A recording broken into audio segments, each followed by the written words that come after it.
जब जीवन में तुम्हें लगने लगे कि तुम्हारे पास में लक्ष्मी की कमी हो रही है, धन की कमी हो रही है, संपदा की कमी हो रही है, वैभव की कमी हो रही है, खूब मेहनत करना, कर्म को जागृत करना, परिश्रम पूरा करना, रात दिन एक कर देना, इधर उधर भटकना मत ही। किसी के कहने पे यहाँ मत जाना कि मैं इनको हाथ दिखा दूंगी, इनको पत्रिका दिखा दूंगी, इनको ये दिखा दूंगा, उनसे भभूति ले आऊंगा, उनसे बेल ले आऊंगा, उनसे नरियल ले आऊंगा तो मेरा काम हो जाएगा। ना ना ना, शिव महापुराण का कुमार खंड कहता है जब तुम्हारे यहाँ धन की कमी हो, अपने परिश्रम को बढ़ाओ, अपनी मेहनत को बढ़ाओ, अपने कर्म को बढ़ाओ, अपनी लगन को बढ़ाओ, अपनी एकाग्रता को बढ़ाओ, और साथ में शंकर जी के मंदिर में बेलपत्र हमेशा कब चढ़ाते हो? पहले तुम जल चढ़ाते हो, उसके बाद बेलपत्र चढ़ाते हो। पर जब तुम्हें लगने लगे कि मेरे घर में संपदा की कमी हो रही है, धन की कमी हो रही है, धन के पीछे क्लेश हो रहा है, पैसे के पीछे क्लेश हो रहा है, तो उस बेलपत्र को पहले चढ़ाओ और जो घर से जल लेकर आई हो वो बाद में चढ़ाओ। और जब तुम उस जल को बाद में चढ़ाओगी और बाद में चढ़ाने के बाद उस चढ़ी हुई बेलपत्र को अपने घर लेकर आओगी, रखो रात भर, फिर दूसरे दिन उस बेलपत्र को वापस लेकर जाओ, फिर नया बेलपत्र चढ़ाया, पुराना बेलपत्र वहीं छोड़कर आई, फिर नया बेलपत्र चढ़ाया, पुराना बेलपत्र वहीं छोड़कर आई। ये क्रम जो 21 दिन तक लगातार कर लेता है, 22वें दिन वो खुद कह सकता है कि मेरे घर में अब भगवान ने हाथ पकड़ लिया, मेरे घर में संपदा देना प्रारंभ कर। मार्कंडे बाबा ने शिव जी का इंतजार करा और मार्कंडे बाबा को शिव जी मिले।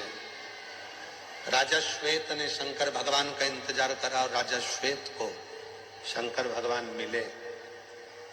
आप कथा का इंतजार नहीं कर रहे, पूरी रात बैठकर श्री शिवाय नमस्तुभ्यम भजते हुए, नमः शिवाय बोलते हुए, ओम नमः शिवाय जपते हुए आप उस शंकर का इंतजार कर रहे हो जो तुम्हारी झोली भर। शिव महापुराण में एक बड़ी सुंदर बात कही है, यदि कोई बीमार है, मंदिर नहीं जा सकता, वो मंदिर नहीं जा सकता, बीमार हो गया, अपने हाथ का स्पर्श करा कर भी अगर कोई एक लोटा जल शिव के मंदिर में भेजना प्रारंभ कर देता है और वही चढ़ाए हुए जल का भाव उस बीमार व्यक्ति को आचमन कराना प्रारंभ कर देता है, 3 दिन के अंदर उसको उठकर बैठना ही पड़ता है। इतनी शिव की कृपा खास कैसे हो जाता है? शंकर के शिवलिंग पर चढ़ा हुआ जल इतना मूल कैसे हो जाता है? केवल एक 33 कोटि देवता में केवल एक देवता ऐसे हैं जो पूरे वनस्पति को, पूरी पृथ्वी को, पूरे जल तत्व को, अग्नि तत्व को, वायु तत्व को अपने अंदर संजो कर रखते हैं। आप उठाकर क्यों? एक लोटा जल चढ़ाने से राहु ठीक हो जाता है, एक लोटा जल चढ़ाने से केतु ठीक हो जाता है, शनि ठीक हो जाता है, बुध ठीक हो जाता है, मंगल ठीक हो जाता है, बृहस्पति ठीक हो जाता है, 9 ग्रह देवता सब शंकर के जल से ठीक हो जाते हैं। क्या है ऐसा कि शंकर का जल चढ़ते से वो औषधि बन जाता है? शिव जी पे जल चढ़ा, उसको पियो, वो औषधि का काम करता है। आखिर उस जल में ऐसा क्या हो जाता है? तो शंकर भगवान का पूरा विग्रह देखिए। शिव के मस्तक पर जटा में कौन बैठी है? जम के बोलो, गंगा मां। और उसी जटा पर बाजू में साइड में कौन बैठे हैं? चंद्रदेव। साइड में कौन बैठे हैं? चंद्रदेव। कभी आप में से कोई ऐसा व्यक्ति है जिसने शंकर जी की जटा पर चंद्रमा को गलते हुए देखा हो? किसी ने चंद्रमा को बड़ा होता हुआ देखा हो? चंद्रमा समाप्त होते हुए देखा हो? केवल एक मेरे देव अधिदेव महादेव शंकर ऐसे हैं जिनके मस्तक पर जो चंद्रमा शंकर ने द्विज का रख लिया, वो चंद्रमा ना कभी घटता ना कभी कुछ होता, वो कभी समाप्त नहीं होता। क्यों? क्योंकि चंद्रमा को शिव जी ने कहा था जो मेरे पास में आ जाता है उसको घटने नहीं देता, उसको बढ़ने देता हूं मैं, बढ़ने देता। वो घटता नहीं है। शंकर भगवान को जल चढ़ाने वाला घटता नहीं है, वो बढ़ता है। शिव के मस्तक पर गंगा है, शिव के मस्तक पर चंद्रमा है। और याद करो राहु केतु की कथा श्रीमद् भागवत कथा में, आपके मुंबई नगर में बहुत श्रीमद् भागवत कथा होती है, आपने कई बार सुनी होगी। भागवत जी में वर्णन आता है जब शीश कटा केतु का, राहु प्रकट हुआ, जब मालूम पड़ा सबकी सब समाप्ति का बिंदु आने लगा, राहु केतु को मारने का समय आने लगा, तब क्या करें? राहु और केतु दौड़ कर गए शिव जी के पास, हमारे को कृपा करो, अपने पास में जैसे चंद्रमा को रखा वैसे हमको रख लो। भगवान ने उस राहु केतु को भी जहां चंद्रमा को विराजमान करा, उसी के नीचे शंकर भगवान ने राहु केतु को भी विराजमान कर दिया। फिर आए सूर्य, फिर आए बुध, मंगल, बृहस्पति, सारे शनि, सब ग्रह आकर खड़े हो गए। बाबा कृपा करो, वो लंकापति रावण अपने पांव के नीचे हम ग्रहों को रखना चाहता है, हम ग्रह पांव के नीचे नहीं रहना चाहते, कृपा करो। शंकर भगवान ने कहा सारे ग्रह मेरी जटा के अंदर आकर विराजमान हो जाओ। सारे के सारे ग्रह भगवान शंकर की जटा के एक एक बाल के अंदर आकर बैठ गए। रावण आया सारे ग्रहों को अपने काबू में करने के लिए, लंकापति रावण आया सारे ग्रहों को बंदी बनाने के लिए, अपने पांव के नीचे रखने के लिए। तब एक भी ग्रह रावण के सामने नहीं मिला। रावण शिव जी के पास पहुंच गया, देखा शंकर की जटा में सारे ग्रह छुप कर बैठे। लंकापति रावण ने कहा भोलेनाथ जी से ये ग्रह मुझे दे दो। जिसे लो तो जम के करेंगे ना, क्यों? स्कंद पुराण में वर्णन आता है, स्कंद पुराण में वर्णन आता है कि एक बहुत साधारण सी घर में रहने वाली एक दृष्टांत बड़ा सुंदर है। और एक घर में रहने वाली एक रेणुका मां नाम की एक स्त्री थी। थोड़ा ध्यान से सुनना इस स्कंद पुराण के चरित्र। रेणुका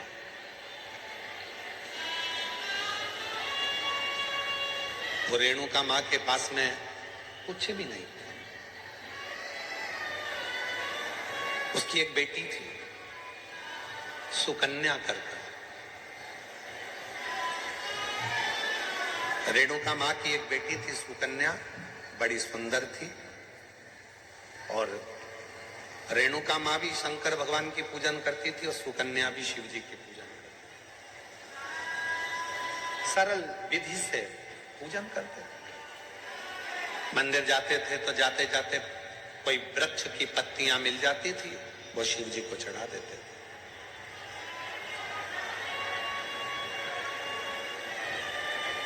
कोई फूल मिल जाता था, वो शिव जी को चढ़ा देते थे।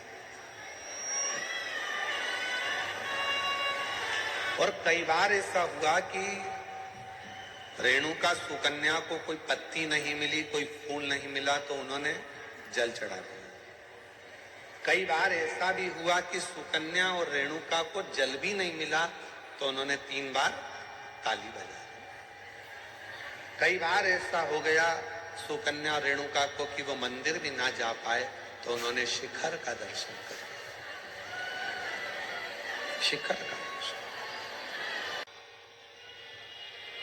क्यों भटके?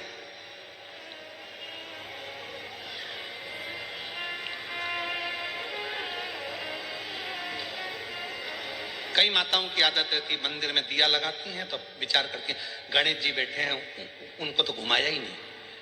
फिर इधर भी बैठे हैं, इनको तो घुमाया ही नहीं। इधर बैठे हैं, इनको तो घुमाया ही नहीं। कई कई घरों में तो चाबी के किरिंग में भी अगर भगवान है तो उसको भी पूजन में रख के उनको तो नहलाया ही नहीं। उनको भी रखते, उनका भी स्नान। मतलब अभी भी भेद है तुम में कि सब देवता अलग है।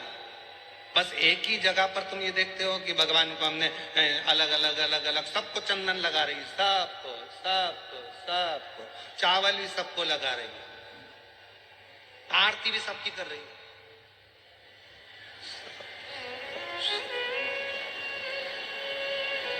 जैसे भगवान कोनी मार के कह रहा मेरे गया।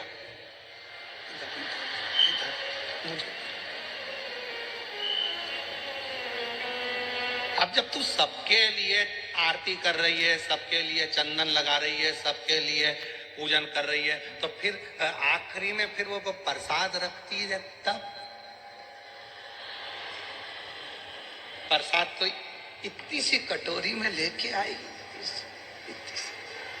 और इतना सा प्रसाद, इतने सारे देवता। गणेश जी कह रहे हैं शंकर जी से, मैं खाऊं कि तुम?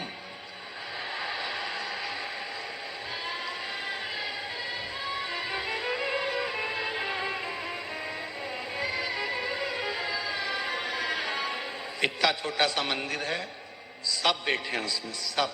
और कई तीर्थ करने के लिए तो वहां से और ले आई, चलो और चलो। सारा मंदिर में देवता ही देवता, देवता ही देवता, देवता ही देवता, देवता ही देवता इकट्ठा बैठा। उसी मंदिर में पानी का लोटा, उसी में कटोरी में प्रसाद, उसी में भगवान बैठे सब कपड़ा पहन पहन के। और मालूम पड़े वो छोटा सा पानी का लोटा लुढ़क गया, सब गीला हो गया। अब गणेश जी कह रहे भोलेनाथ जी से, गीले हो गए पिताजी। पिताजी बोले बेटा अब तो गई आरती करके, कल आएगी। अब ऐसे ही बैठना है ठंड में, कहा मतलब हृदय से, दिल से वही दिखे जो तुम्हारे घर में भगवान बैठे हैं, चाहे लड्डू गोपाल जी हो, शंकर जी हो, राम जी हो।